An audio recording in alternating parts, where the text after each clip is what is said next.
We all recognize the unfortunate reality that we're not perfect, and there's opportunity for all of us to improve in every facet of what we do, personally, professionally, etc. What I have found is that feedback is tremendously important as we pursue getting better and self-improvement, but there's always a bit of a sting when someone tells you, when they deliver feedback, when they provide constructive criticism. So something that I learned and something that I implement is asking for that feedback.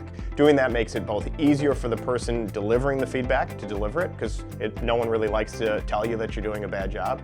So asking for the feedback opens up that conversation.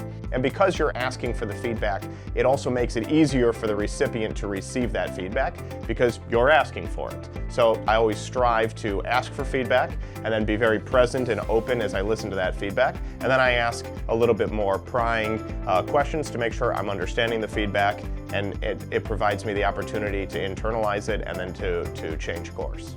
Some really good ways to ask for feedback are to be really clear about it. So I like to say, how am I doing? Or what did you think of that meeting? What did you think of this presentation? Is there anything I'm missing? What are your thoughts on this? Any of those really simple but very open-ended questions provide someone the opportunity to give you the feedback that you need to hear.